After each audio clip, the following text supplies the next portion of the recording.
République démocratique du Congo, au Nord Kivu, où des tirs ont encore été entendus hier dimanche dans la matinée dans la zone de combat opposant les forces armées de la RDC aux rebelles du M23 au nord de Kibati, près de 20 km de Goma. Et comme c'est souvent le cas, les deux parties s'accusent mutuellement d'avoir pris l'initiative de ces affrontements. Selon des sources concordantes, ces hostilités ont repris après une trêve d'une journée constatée samedi sur la ligne de front. Le point de Goma avec le correspondant de la Voix de l'Amérique, Primo Pascal Rodahigua. Nous sommes là pour les chasser, c'est notre devoir de travailler pour notre pays. C'est dans cette ambiance que les militaires au front à Kibati clamaient tout haut vendredi soir leur victoire contre le M23. Le porte-parole des FARDC au Nord Kivu, Olivier Amouli, reconnaît qu'après plus d'une semaine de combat, la tâche n'était pas facile. Ça, c'était un grand verrou pour le M23 et donc perdre Kibati, c'était perdre la guerre. Le M23, pour sa part, persiste en déclarant qu'ils se sont retirés pour donner la chance aux enquêtes de l'ONU pour connaître celui qui a largué des obus à Goma et à Gisenyi au Rwanda voisin. Pour Bertrand Bissimois, s'installer dans les positions de Kanyaruchinya et de Kibati qu'ils ont abandonné volontairement et sans combat, c'est triompher sans gloire. Nous voulions donner la possibilité à une solution politique, ça c'est bien. La deuxième chose, vous savez qu'il y a eu des rapports qui tendaient à nous accuser d'avoir tiré sur la population de Goma et sur la population du Rwanda. Eh bien, nous avons voulu nous retirer pour mettre fin à la guerre et permettre à ce que une commission d'enquête soit créée. Je viens d'apprendre que les Nations Unies ont finalement accepté de nous suivre et en créant cette commission d'enquête pour faire la lumière autour de ça. Ces derniers combats qui ont occasionné plus de 10 morts dans la population civile à Goma et 2 morts à Gisenyi enveniment davantage les relations entre Kigali et Kinshasa. Le ministre congolais des médias et porte-parole du gouvernement ne mâche pas ses mots. Notre collègue, la ministre des Affaires étrangères, porte-parole du gouvernement rwandais, a remis une nouvelle couche dans son plaidoyer pour des négociations politiques, assorties sans doute d'un partage de pouvoir avec les criminels que son gouvernement soutient à bout de bras dans notre pays. L'ambassadeur adjoint du Rwanda à l'ONU, Olivier Nduyungire, exige des preuves palpables avant d'incriminer son pays. C'est quand même bizarre qu'on nous accuse de traverser la frontière tous les jours avec des centaines de troupes sans apporter la moindre preuve matérielle. Et le fait qu'il n'y en a pas et qu'on en soit arrivé à même les fabriquer démontre à quel point cela est un mensonge. Hier dimanche, les combats se sont poursuivis sur l'axe Kilimanyoka-Kibumba à plus de 15 km au nord de Goma. Primo Pascal Rodahigua, Goma, la Voix de l'Amérique. Vous écoutez Zapping Info Congolaise. C'est à présent avec l'armée rwandaise qui a discrètement renforcé sa présence sur la frontière entre le Rwanda et la RDC dans un contexte de vive tension entre les deux pays après la chute d'un obus sur la ville frontalière de Gisenyi. Cette tension à Goma et ses environs mérite qu'on s'y attarde. Par ailleurs, l'armée congolaise prévoit d'attaquer très prochainement une position du M23 située à une trentaine de kilomètres de Goma. Vous écoutez Zapping Info Congolaise. C'est au sommaire, Mary Robinson de nouveau dans la région des Grands Lacs. L'envoyé spécial de l'ONU est arrivé hier à Kinshasa dans le cadre d'une tournée régionale qui va la conduire ensuite en Ouganda et au Rwanda. Nous en parlons avec vous, Georges Ibrahim Tonkara, bonjour. Bonjour Frogis. Alors c'est une tournée qui intervient alors que des combats ont repris dans l'est de la République démocratique du Congo.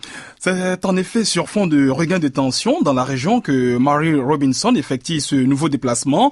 Depuis une dizaine de jours, l'armée congolaise et la brigade d'intervention de l'ONU sont engagés dans une grande offensive visant à déloger les rebelles du M23, des positions qu'ils occupent autour de Goma, la capitale provinciale du Nord Kivu. Une mission en passe d'être remplie puisque les rebelles ont annoncé vendredi dernier qu'ils suspendaient les hostilités et se retiraient de la ligne de front. Cela, Mary Robinson devrait le vérifier sur place à l'occasion de la visite qu'elle effectue ce lundi à Goma. Elle a également prévu de rencontrer notamment les autorités provinciales et différentes composantes de la société civile de Goma, une société civile qui a donné de la voix ces derniers jours contre l'inaction des casques bleus face aux rebelles du M23. Et l'émissaire des Nations Unies est également attendu à Kigali, la capitale du Rwanda, Rwanda. Kigali toujours pointé du doigt par les Nations Unies comme principal soutien des rebelles du M23 et Mary Robinson devrait donc au cours de sa rencontre prévue vendredi avec Paul Kagame rappeler à ce dernier l'engagement pris en février dernier à Addis Abeba par les chefs d'État de la région de ne pas soutenir les mouvements rebelles. La diplomate onusienne va sans doute aussi tenter de calmer le jeu entre le Rwanda et la République démocratique du Congo. Kigali en effet procéderait en ce moment à un renforcement de sa présence militaire à Gisenyi, à la frontière avec le Congo, à la suite des tirs de but contre son territoire. On écoute le gouverneur du Nord Kivu, Julien Paluku. Et alors qu'il y a un déploiement important des forces armées de l'armée rwandaise, je crois que la visite de Mme Robinson est très très attendue parce que cette visite va permettre d'apaiser cette tension qui semble s'installer entre la RDC et le Rwanda au sujet de la problématique M23. Enfin, Fréjus, il faut savoir que Mary Robinson devrait également s'entretenir avec l'Ougandais Yoweri Museveni avant de prendre part jeudi prochain à un sommet extraordinaire des chefs d'État de la conférence internationale sur la région des Grands Lacs. Georges Ibrahim Tonkara, vous suivez pour nous donc les nouvelles concernant la visite de Mary Robinson. Vous écoutez Zapping Info Congolaise. L'envoyé spécial de l'ONU pour la région des Grands Lacs, Mary Robinson, est attendue aujourd'hui à Goma, dans l'est de la République démocratique du Congo. Elle doit y rencontrer les autorités provinciales et la société civile. Retour demain à Kinshasa, où elle doit cette fois-ci rencontrer les autorités. Madame Robinson effectue une tournée régionale qui doit la conduire également en Ouganda et au Rwanda.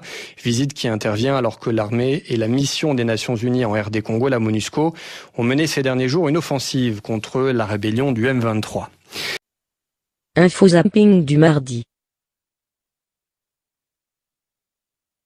Robinson exhorte les rebelles du M23 à désarmer, déclaration faite hier depuis Goma en marge de la visite de l'envoyé spécial de l'ONU pour les Grands Lacs. Demain, Mary Robinson doit se rendre à Kampala pour un sommet extraordinaire de la conférence internationale sur la région des Grands Lacs, la CIRGL, et vendredi à Kigali. Chérubin Dorsil nous en dit plus. Sa visite fait suite à presque 2 semaines de combat entre les FARDC et le M23, non loin de la ville. Elle doit participer le 5 septembre à Kampala au sommet de la CIRGL où les leaders de la région discutent du conflit en RDC. Le Rwanda continue de démentir tout soutien au M23, mais Mme Robinson assure qu'elle est prête à aborder franchement la question avec les leaders de ce pays. I do not say one thing in Goma and another thing in Rwanda. Je ne dis pas une chose à Goma et une autre au Rwanda. Je dis de dures vérités, particulièrement à ceux qui doivent entendre de telles vérités directement. Et je suis prête à parler très franchement, tout en maintenant le dialogue avec le Rwanda, parce que c'est mon rôle, ma responsabilité. Pour le groupe d'experts des Nations Unies, le Rwanda a des liens militaires avec les rebelles congolais, et les États-Unis ont eux-mêmes appelé Kigali à mettre fin à tout soutien au M23, malgré ses démentis. À noter que la nouvelle brigade d'intervention de la MONUSCO a aidé récemment les forces armées congolaises à repousser les rebelles du M23 au-delà de positions d'où ils pourraient atteindre Goma. Mme Robinson n'a pas caché son soutien à cette posture agressive de la MONUSCO, disant qu'elle pourrait offrir une chance pour le dialogue. Ce que je considère comme important, c'est qu'il y a maintenant l'ouverture potentielle d'une fenêtre pour des discussions politiques. L'émissaire spécial de l'ONU aimerait aussi voir la relance des pourparlers intercongolais de Kampala entre le gouvernement de Kinshasa et les représentants du M23. Vous écoutez Zapping Info Congolaise. Démocratique du Congo, je vous le disais en titre, le report à samedi de l'ouverture des concertations nationales destinées à sortir le pays de la crise qu'il traverse, la raison invoquée est que le président Joseph Kabila doit se rendre à Kampala en Ouganda où il doit ouvrir jeudi une réunion de la conférence internationale sur la région des Grands Lacs. Les concertations nationales initiées par le président Joseph Kabila devaient s'ouvrir jeudi et selon une ordonnance signée du président Kabila justement, elles doivent porter sur la gouvernance, l'économie, le désarmement des groupes armés, les conflits communautaires et la décentralisation. La plupart des partis d'opposition ont refusé de participer à ces concertations, estimant notamment que leur cadre ne répondait pas aux recommandations de l'ONU. Aux dernières nouvelles, le mouvement de libération du Congo, le deuxième parti d'opposition parlementaire en RDC, le parti de Jean-Pierre Bemba, a annoncé effectivement sa participation à ces négociations, démentant du coup l'intention de boycott qui lui était portée. Info zapping du mercredi. 100 000 réfugiés sont rentrés en République démocratique du Congo depuis le Congo-Brazzaville voisin, après avoir fui en 2009 un sanglant conflit interethnique dans le nord-ouest de la RDC, a annoncé le Haut Commissariat des Nations Unies pour les réfugiés. Le conflit lié au partage des temps piscicoles avait fait au moins 270 morts. Ce conflit avait entraîné l'exode d'environ 150 000 réfugiés et 50 000 déplacés. Des détails avec Céline Schmitt, porte-parole du HCR en RDC, recueilli par nos confrères de Radio Okapi. Nous avons marqué le 100 millième retour de la République du Congo vers la province de l'Équateur en RDC. C'est un grand événement pour nous. 100 000 personnes qui rentrent en RDC, c'est vraiment une très très bonne nouvelle. C'est un processus en fait. C'est un processus qui a commencé en mai dernier. Donc en mai dernier, nous avons lancé le rapatriement volontaire des réfugiés de la RDC qui étaient depuis 2009-2010 en République du Congo. Ils avaient fui des affrontements interethniques dans la province de l'Équateur en République du Congo fin 2009 et début 2010. Le processus de rapatriement a été lancé en mai 2012 et depuis mai 2012, plus de 100 000 réfugiés sont rentrés à nouveau chez eux. Enfin, vous écoutez Zapping Info Congolaise. Visite à Goma hier, capitale du Nord Kivu. L'envoyé spécial de l'ONU pour les Grands Lacs, Marie Robinson, a exhorté les rebelles du M23 à désarmer. Elle doit se rendre demain à Kampala pour le 7e sommet extraordinaire des chefs d'État et de gouvernement de la conférence internationale sur la région des Grands Lacs, qui assure la médiation dans la crise entre Kinshasa et la rébellion du mouvement du 23 mars. Madame Robinson devrait aller vendredi à Kigali, au Rwanda. Depuis le 23 août, l'armée congolaise et la brigade d'intervention onusienne ont mené une offensive contre le M23. Suite au combat, les rebelles se sont retirés à une trentaine de kilomètres de Goma. Rassurés, les habitants de cette ville de l'Est de la RDC espèrent que c'est le début de la fin des affrontements dans leur région. Mais selon Gabe Joslow, un correspondant de la Voix de l'Amérique sur place, la tension reste cependant vive, notamment à cause des différends avec le Rwanda. Lionel Gaïma. Au marché Virunga de Goma, la vie, ou plutôt les activités, semblent reprendre. Plus en tout cas que la semaine dernière, dit le commerçant Serge Chivay. L'atmosphère la semaine passée, il est mauvaise puisque... Serge explique que l'atmosphère était alors vraiment mauvaise à cause de toutes ces bombes qui tombaient, dont une près du marché et aussi des gens qui couraient dans tous les sens, en somme, de la peur générale à Goma. Delphine, 18 ans, espère voir enfin la lumière au bout de ce long tunnel. Elle dit vouloir que le gouvernement finisse cette guerre pour permettre à ses clients de venir sans crainte au marché et aux habitants de vivre en paix. Mais il y a aussi ces nouvelles accusations et contre-accusations entre le Rwanda et la RDC après l'explosion d'obus qui ont fait au moins un mort la semaine dernière au Rwanda. Kigali a accusé la MONUSCO de fermer l'œil sur des précédents bombardements transfrontaliers, qualifiant le dernier incident de provocation. Martin Kobler, représentant spécial de l'ONU, a rencontré les officiels rwandais dans une tentative pour relâcher la tension et expliquer le rôle de la nouvelle brigade d'intervention des Nations Unies qui s'est conformée à son mandat offensif pour attaquer des positions du M23. J'ai dit clairement que c'est pour la protection de la population civile de Goma, c'est l'essence même de notre mandat, notre raison d'être ici. Nous ne pouvons pas rester passifs dans une situation où les roquettes du M23 atteignent la population de Goma et font des morts. Pour rappel, l'ONU a présenté des preuves des liens militaires entre le Rwanda et le M23 et les États-Unis ont demandé à Kigali, qui dément de telles accusations, de mettre fin à son soutien aux rebelles congolais. Vous écoutez Zapping Info Congolaise. Bref, à présent, en République démocratique du Congo, près de 200 combattants Maï-Maï ont déposé les armes la semaine dernière dans le sud-est du pays, espérant une reconversion dans la police, l'armée ou l'agriculture.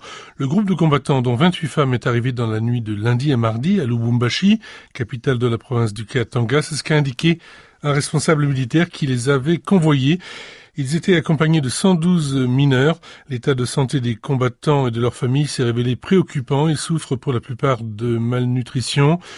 Les mineurs, dont 29 filles et 24 bébés, ont été récupérés hier après-midi par le Fonds des Nations Unies pour l'enfance, l'UNICEF, à Lubumbashi. Vous écoutez Zapping Info Congolaise. Augustin Kikoukama, bonjour. Bonjour madame. Pourquoi avez-vous décidé de ne pas participer aux concertations nationales? Nous avions dit que nous étions d'accord à y participer à condition que ça ne soit pas du prêt-à-porter. Nous constatons que tout est opaque. L'ordonnance qui convoque cette concertation pose problème. Parce qu'on ne peut pas convoquer les gens pour venir trouver une solution et on leur impose une conduite à suivre, ça veut dire un bureau et une méthodologie du travail. Nous pensons que les bureaux et cette méthodologie du travail devraient être les fruits de ceux qui viennent participer à ces débats. Est-ce que le boycott est la bonne solution? Non, nous, on n'a pas parlé de boycott. Nous avons dit seulement que nous n'avons pas été écoutés dans la mesure où la façon dont on convoque et dont on définit les objectifs et les modes de fonctionnement ne pourra pas permettre à ceux qui y participent à trouver réellement des solutions adéquates aux problèmes qui est posé au pays. Vous, le M17, vous aviez soutenu Joseph Kabila lors de l'élection de 2006, pas en 2011. Qu'est-ce qui a fait que vous avez pris vos distances avec le chef de l'État? Disons que la révolution du 17 mai avait les objectifs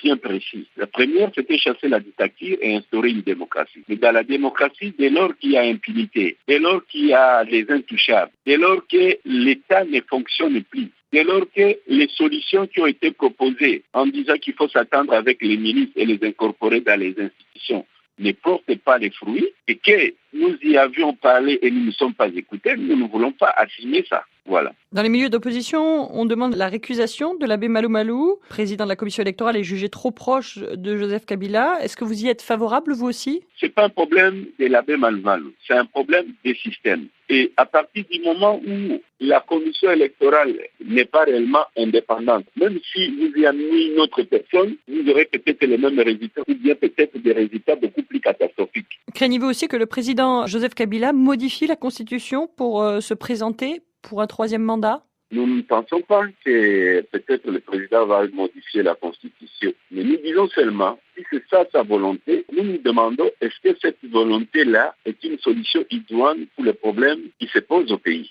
Au cas contraire, nous ne pouvons pas appuyer une solution qui va ramener d'autres problèmes pour le pays, alors que le pays en a beaucoup. Mais comment vous expliquez qu'on en soit arrivé à une telle défiance entre l'opposition et la majorité? Moi, je ne peux pas parler au nom de l'opposition et de la majorité, parce que nous n'avons jamais signé la charte de la majorité. Et nous ne voyons pas aussi un comportement responsable de nos frères de l'opposition, dans la mesure où ils peuvent vous dire aujourd'hui ça et demain ils changent. Madame, moi je dis seulement ceci. Parce que nous voulons la cohésion nationale, parce que nous voulons étendre l'autorité de l'État, on ne peut pas sanctifier les uns et diaboliser les autres. C'est pourquoi au M17 nous disons que la sanctification et la diabolisation n'a pas de place. Mais nous voulons que le pays gagne.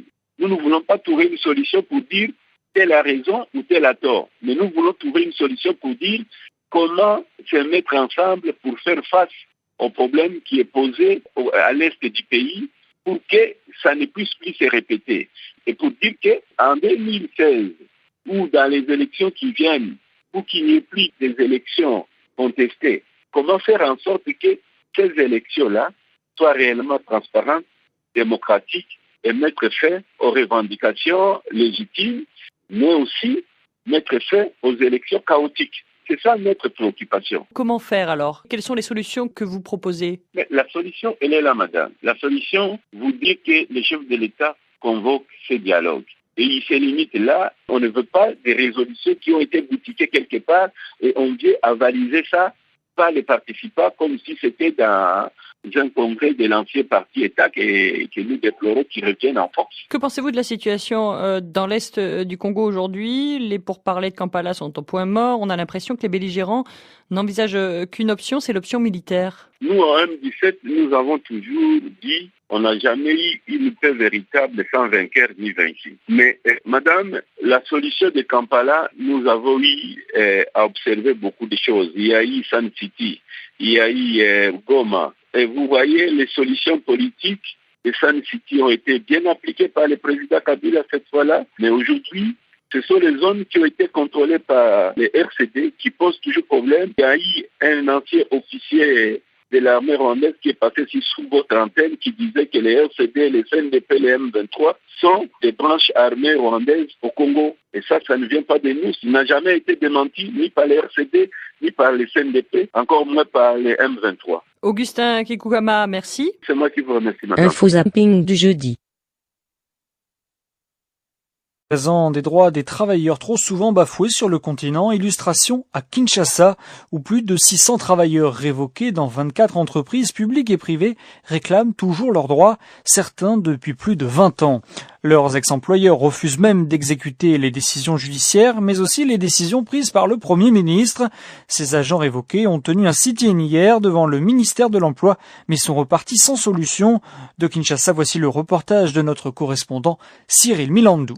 Ils sont plus de 800 travailleurs qui sillonnent depuis des années divers ministères pour obtenir gain de cause. Un vieux papa dit qu'il attend recouvrer ses droits depuis bientôt 23 ans. Je suis en train de réclamer mon droit. Je suis parti de mon travail d'une façon illégale. Et ce que nous a fait partir d'une façon massive et abusive. On a été un peu partout, à la présidence, à la primature, et aujourd'hui on revient encore au ministère du Travail, pendant que les dossiers ne trouvent pas de solution. Le président du collectif des travailleurs de 24 entreprises révoquées a déclaré que près de 600 agents ont obtenu gain de cause devant la justice. Mais l'employeur ignore cette décision. Jean-Marie Lokoto. En fait, la Cour suprême s'est prononcée en demandant à la société d'Unilever de nous payer nos droits. Mais curieusement, on a mis 12 ans, la société continue à s'entêter. C'est pourquoi nous sommes allés voir le ministre du Travail pour dire que nous devons être payés parce que nous sommes dans un état de droit. Comme la Cour suprême de justice a rendu son arrêt,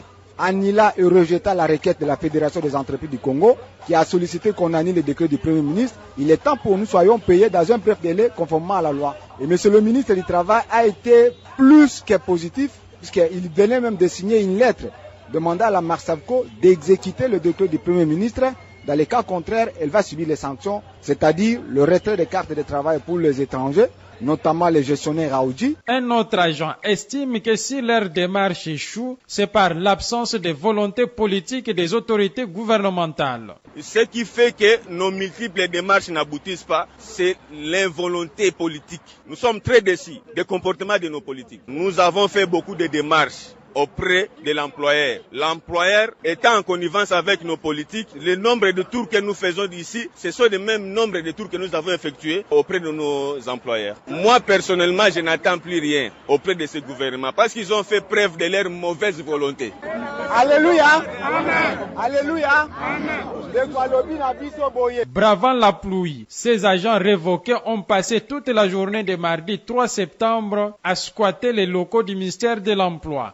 Ils ont pu quitter cet endroit à la tombée de la nuit sans solution. Kinshasa, Cyril Milando pour la Voix de l'Amérique. Vous écoutez Zapping Info Congolaise.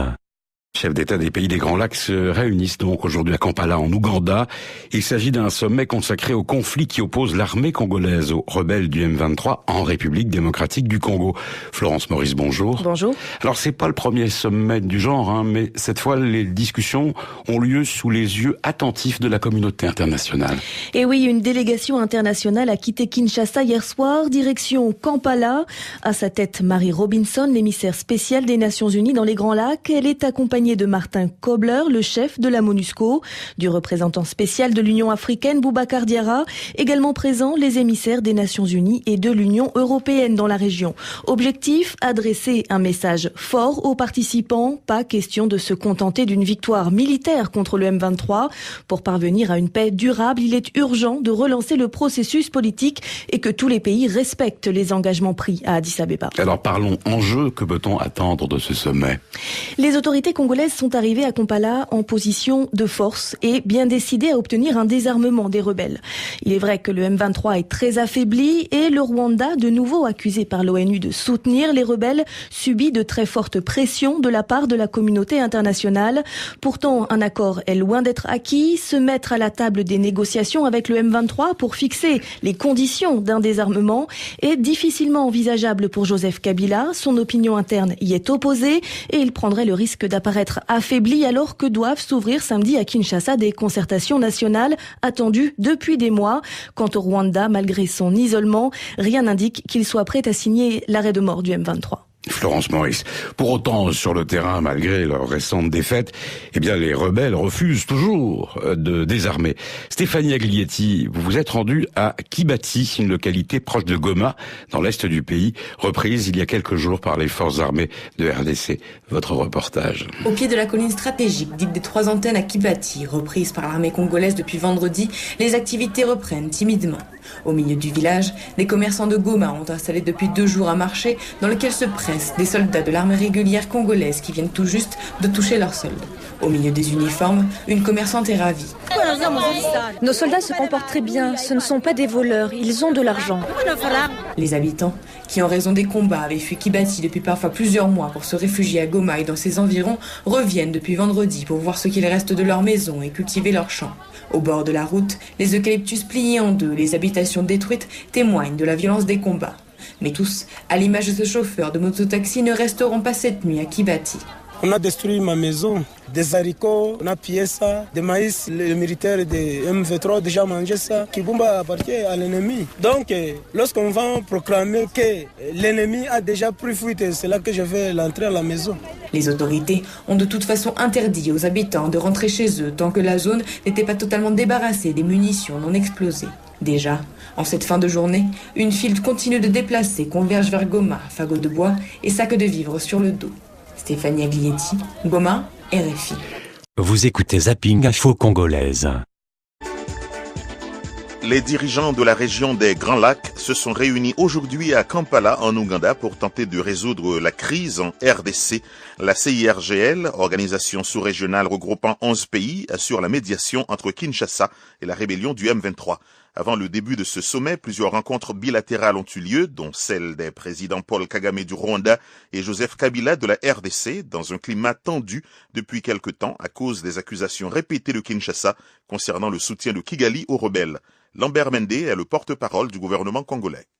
À 17h heure de Kinshasa, ils ont sorti un communiqué final d'où il ressort que tous les chefs d'État de la CIRGL condamnent fermement les récents tirs d'obus qui sont tombés sur la ville de Goma et sur la province de Rubavu au Rwanda, avec des dommages en termes de pertes en vies humaines. Ils ont ordonné qu'une enquête soit diligentée par le mécanisme élargi de vérification qui fonctionne au niveau de la CIRGL et attendent dans un délai très rapide les conclusions de cette enquête sur ces bombardements. Ils ont ensuite demandé que les pourparlers de Kampala entre le gouvernement de la RDC et les éléments du M23 reprennent 3 jours après la fin du sommet et qu'ils soient clôturés avant une période de 14 jours. On ne peut plus laisser perdurer, c'est pour parler de Kampala, et ils ont invité les forces qui sont en présence sur terrain à observer un maximum de retenue pendant cette période de 14 jours. Il n'y a pas donc de cessez-le-feu, mais on demande aux forces qui sont sur place de donner une chance au pourparlers en observant ce que les chefs d'État ont appelé un maximum de retenue. Mais dans le même temps, ordre a été donné à la brigade internationale de la MONUSCO, de concert avec les FARDC, de maintenir la pression militaire sur le M23 et toutes les autres forces négatives qui pullulent dans la région, c'est-à-dire aussi les FDLR, pour leur faire cesser toute activité de nuisance. Ce qu'on a cru comprendre, c'est que messieurs Kabila et Kagame se seraient rencontrés en aparté. Ah oui, ils se sont longuement rencontrés, aussi bien en aparté que lors du sommet, et le président Jakaya Kikwete s'est aussi rencontré avec le président Kagame, donc je pense que c'est des tentatives de normaliser des situations qui étaient pour le moins tendues. Oui, parce qu'il y a eu des accusations répétées de la part de Kinshasa concernant le soutien présumé de Kigali au M23, ce que les rebelles et le gouvernement rwandais ont démenti. Est-ce que Kinshasa et Kigali sont maintenant sur la même longueur d'onde? On ne le saura que lorsque nous verrons comment, sur terrain, se profile la coopération du Rwanda à la mise en œuvre de ces bonnes résolutions qui viennent d'être prises. Lorsqu'on demande au M23 de cesser toute activité militaire, eh bien nous aimerions que tous les États, y compris le Rwanda, puisse participer à la mise en œuvre de cette résolution en demandant ou en forçant le M23 à ne plus avoir d'activité militaire. Me parlant récemment, Bertrand Bissimois, président du M23, avait dit que de leur côté, ils attendent impatiemment la reprise des pourparlers à Kampala. Une note positive donc pour le M23? Non, les choses ne seront positives que lorsque ils ne conditionneront pas le dépôt des armes, le désarmement, la cessation des activités de guerre qui pénalisent nos populations à, je ne sais que la reprise ou à la conclusion des concertations ou des pourparlers de Kampala. C'est ça peut-être qui nous éloigne. J'ai l'impression que ces messieurs ne souhaitent déposer les armes que si et seulement si il y avait des négociations reprises ou des négociations conclues. Les chefs d'État ne l'ont pas entendu de cette manière-là. Le ministre Lambert Mende nous parlait de Kinshasa. C'est la 7e fois depuis juillet 2012 que les chefs d'État de la CIRGL se réunissaient pour tenter de trouver une solution à la crise dans l'est de la RDC, rappelle-t-on. Les négociations de paix entre Kinshasa et le M23, entamées à Kampala après le retrait des rebelles de Goma, dont ils s'étaient emparés le 20 novembre 2012, avant de s'en retirer une dizaine de jours plus tard, souligne l'AFP, sont suspendues depuis mai dernier. Gabe Joslow, correspondant de la Voix de l'Amérique, a tendu son micro à des habitants de Goma dans le Nord Kivu qui espèrent une fin rapide du conflit. Nathalie Barge.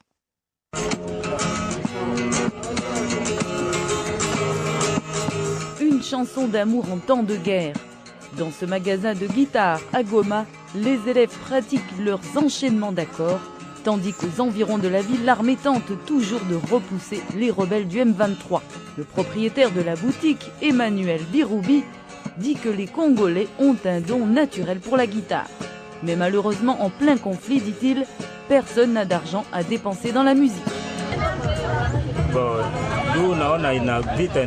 Quand il y a la guerre, les gens n'ont pas les moyens d'acheter quoi que ce soit. Mais quand il y a la paix, les gens sont OK. Ils ne s'inquiètent pas, ils peuvent venir acheter une guitare. Après presque 2 semaines de combats acharnés en dehors de la ville, Biroubi espère que l'armée congolaise va en finir une fois pour toutes avec les rebelles. Tout le temps, il parle de paix. Mais jusqu'à présent, aucune solution. Donc, mon souhait est que l'armée continue à se battre jusqu'à ce qu'il termine la guerre.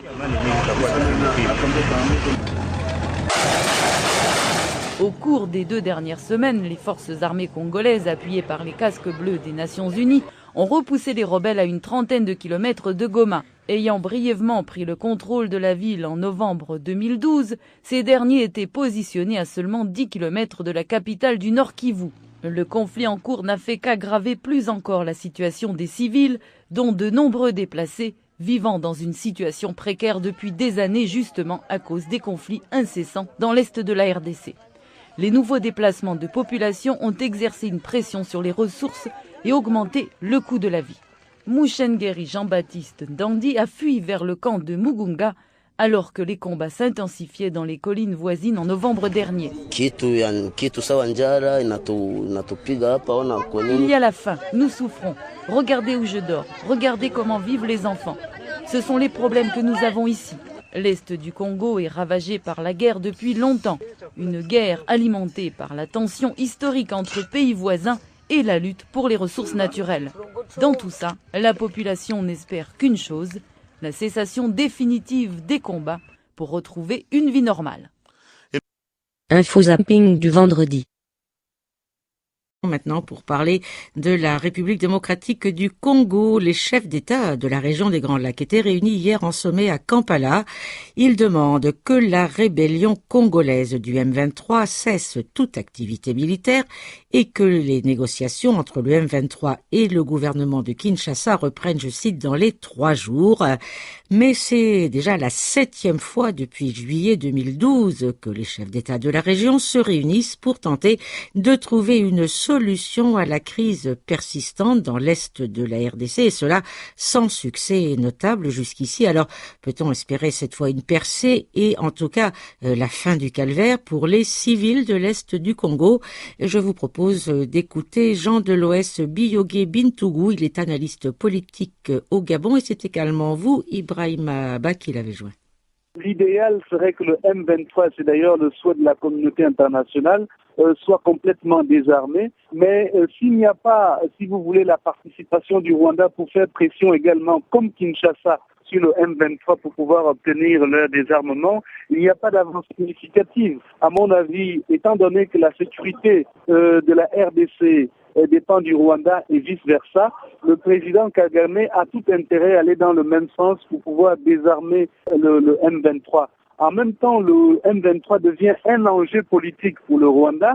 Lorsqu'il a envie de faire chantage à son voisin, la RDC, eh bien, il instrumentalise de temps en temps ce mouvement pour pouvoir déstabiliser la République démocratique du Congo. Vous écoutez Zapping Info Congolaise. La région des Grands Lacs appelle à une reprise sous 3 jours des négociations entre Kinshasa et les rebelles du M23. C'est le principal enseignement du sommet d'hier à Kampala où était réunie la conférence internationale sur la région des Grands Lacs. Ces négociations, suspendues depuis le mois de mai, devront être conclues dans une période maximum de 14 jours selon le communiqué de la CIRGL. L'organisation régionale exige aussi que le M23 cesse toute activité militaire. Je vous propose d'entendre la réaction des principaux acteurs de ce conflit. On va d'abord entendre Bertrand Bissimois. Il est président du mouvement du 23 mars et accepte l'idée d'une reprise du dialogue. Depuis que nous avons commencé notre mouvement, nous avons toujours dit que nous n'étions pas pour la violence. Le gouvernement nous l'a imposé, nous nous sommes défendus. Nous n'exerçons pas d'activité militaire contre qui que ce soit. Nous sommes toujours dans la défensive et nous sommes allés jusqu'à nous retirer sur la ligne de front pour prouver que nous sommes pour la paix. C'est une voie de la sagesse que les chefs d'État de la CIRGL ont empruntée. Et je crois que le gouvernement va cesser avec ces genres de menaces de guerre alors que notre population ne veut plus la guerre. Il est temps que le gouvernement finalement accepte qu'on discute sur les causes profondes des conflits dans notre pays et que nous puissions proposer des solutions pour résoudre tous les problèmes. Je crois qu'il y a des élucubrations que le gouvernement congolais est en train de faire depuis un certain temps, depuis que nous existons, qu'ils disent que nous sommes supportés par le Rwanda, mais nous sommes des Congolais, nous présentons des problèmes des Congolais. Bertrand Bissimois, le président du M23, joint par Morgane Guiriec. Voici à présent. Vous écoutez Zapping Info Congolaise. Démocratique du Congo. Je vous le disais en titre, les médiateurs du processus de paix ont donné 3 jours au gouvernement et aux rebelles du M23 pour reprendre leur discussion. Alors, un texte qui va dans ce sens a été signé hier par les chefs d'État des Grands Lacs à l'issue de leur sommet de Kampala, en Ouganda. Des négociations qui ont débuté en décembre dernier après une offensive des rebelles qui se sont brièvement emparés l'an dernier de Goma. Mais jusqu'ici, elles n'ont rien donné et d'intenses combats ont à nouveau éclaté récemment. Alors ce sommet de Kampala, qualifié de sommet de la dernière chance par certains analystes, s'est déroulé en présence de l'émissaire de l'ONU pour la région. Mary Robinson avait beaucoup insisté ces derniers jours sur la nécessité de relancer le processus politique. Alors Florence Maurice, revenons avec vous sur ces discussions. À quoi doivent-elles aboutir ? Objectif, parvenir à un accord politique au plus vite. Voilà en substance le message adressé par les chefs d'État des Grands Lacs. Non seulement le texte signé hier exige une reprise des négociations, mais en plus, il fixe un calendrier très serré. Une conclusion devra être trouvée dans une période de 14 jours. Il exige également que le M23 cesse toute activité militaire et ses menaces de renverser le gouvernement congolais. C'est une victoire politique pour l'émissaire des Nations Unies, Mary Robinson, qui n'a cessé de le répéter, malgré l'intervention des casques bleus pour repousser les rebelles hors de portée de Goma. L'option militaire ne doit pas l'emporter à l'est du Congo. Pourtant, l'issue de ces négociations reste très incertaine. Sera-t-il question, par exemple, d'une intégration politique et militaire du M23 dans l'armée et l'administration, ou encore d'une amnistie, comme le souhaitent les rebelles ? Beaucoup en doutent alors que le M23 est très affaibli et que Joseph Kabila va devoir affronter une opinion publique hostile à toute idée de discussion avec les rebelles. Et j'ajoute que le président du M23, joint depuis Kinshasa, a assuré que le mouvement rebelle était prêt à reprendre les discussions. Notre délégation, a-t-il dit, est déjà sur place à Kampala et d'ajouter, elle est prête à négocier immédiatement avec Kinshasa. Vous écoutez Zapping Info Congolaise. De la région des Grands Lacs se sont réunis hier à Kampala pour tenter de résoudre la crise dans l'est de la RDC. À l'issue de ce sommet régional, les chefs d'État ont appelé à des négociations dans les 3 jours et dont la durée ne devra pas dépasser 14 jours. Ils exigent aussi des rebelles du M23 qu'ils cessent toute activité militaire. Si les deux parties semblent d'accord pour reprendre ces pourparlers, la société civile se dit très déçue par ces conclusions. J'ai demandé au président de la société civile du Nord Kivu, Thomas Daquin, joint à Goma, pourquoi il n'approuvait pas les conclusions de la CIRGL. Les pourparlers ont commencé depuis le mois de décembre 2012. J'ai été moi-même sur la table des négociations. Je sais ce qui se passe. Et aujourd'hui, on totalise plus de 10 mois de pourparlers. On n'a rien fait comme avancée. On se pose la question, à part le résultat relatif à l'évaluation de l'accord qui a fait l'objet de la guerre, les autres revendications qui ont été mises sur la table par le M23, ce sont des revendications qui ont été jugées illégitimes, anticonstitutionnelles. Nous nous posons la question par la suite, quelles sont les autres revendications qui seront soumises pour les 14 jours qui viennent d'être adoptés par les chefs d'État pour dire qu'on va atteindre un résultat. C'est ça notre préoccupation. Donc, cette fois-ci, on donne 14 jours à ces pourparlers et le gouvernement et le M23 semblent d'accord. Donc, est-ce que vous ne pensez pas qu'il va y avoir des motivations supplémentaires pour que cette fois-ci, on aboutisse à quelque chose ? Est-ce que ce qui n'avait pas été adopté pendant les 10 mois le seront pendant les 14 jours ? C'est ça la question. Si c'est possible, tant mieux. Mais nous posons la question, quelle baguette magique sera utilisée pour que ceux-là qui veulent que les institutions tombent, pour que ceux-là qui veulent contrôler la province du Nord Kivu pendant 5 ans acceptent de changer de position? C'est ça notre problème. Sans parler de baguette magique, selon vous, quelle est la solution? C'est d'aller tout droit.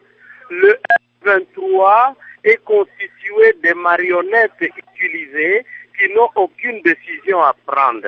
Au lieu de négocier avec le M23, tant mieux aller tout droit vers la personne qui utilise ces marionnettes-là. Et la personne qui utilise ces marionnettes, c'est le gouvernement rwandais, c'est Paul Kagame. Il faut aller tout droit, parler avec Paul, qu'est-ce qu'il veut. Si il a une partie de territoire, le Nord Kivu, le territoire de Massissi ou Walikale, puisque c'est cela qui s'est dit dans les coulisses. Si ce sont des territoires appartenant au gouvernement rwandais, qu'ils le disent autour de la table, au lieu de massacrer les gens. Le président de la société civile du Nord Kivu, Thomas Daquin, était joint à Goma. À l'issue du sommet de Kampala, les dirigeants de la région des Grands Lacs ont appelé par ailleurs la brigade d'intervention de l'ONU à exercer sans relâche une pression sur le M23 et tous les autres groupes armés. La MONUSCO a suspendu ses opérations à l'encontre de ce groupe rebelle. L'heure est à la consolidation des positions qui ont été récupérées, a-t-elle fait savoir, non sans évoquer de possibles nouvelles actions militaires. Elle reproche notamment au M23 d'avoir imposé un couvre-feu aux populations. Bertrand Bissimois, dirigeant politique du M23, au micro de Morgane Guiriec, se dit satisfait de la décision de reprise des pourparlers et justifie le couvre-feu en question.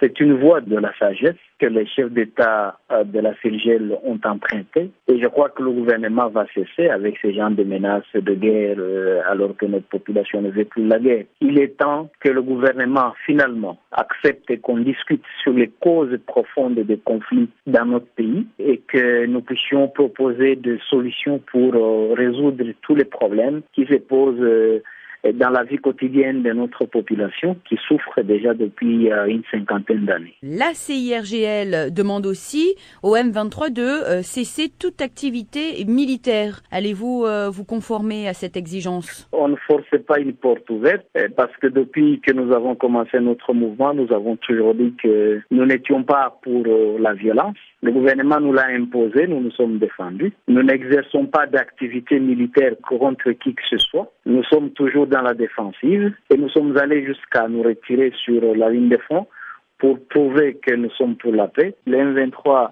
instaure le couvre-feu à cause des infiltrations des FDLR, il n'y a personne qui a le droit de nous interdire de sécuriser notre population. Si la MONUSCO veut intervenir contre les troupes, eh bien, je dois vous dire qu'il va nous trouver sur son passage. Nos forces ont reçu les instructions de se défendre et nous nous défendrons avec fermeté. Nous avons l'impression que notre retrait de Kanyaruchinya a été interprété comme étant un signe de faiblesse et nous regrettons cela. Nous l'avons fait de bonne foi. La MONUSCO, elle dit que son mandat, c'est de protéger les civils. Comment se portent les civils dans votre région? Que la MONUSCO ait d'abord sécurisé la population à Goma, qu'il aille les sécuriser là où les FDLR les tuent. Je crois qu'il y a des élucubrations que le gouvernement congolais est en train de faire depuis un certain temps, depuis que nous existons, qu'ils disent que nous sommes supportés par le Rwanda, mais nous sommes des Congolais, nous présentons des problèmes des Congolais. Bertrand Bissimois, dirigeant politique du M23, était joint à Bunagana. À présent, des témoins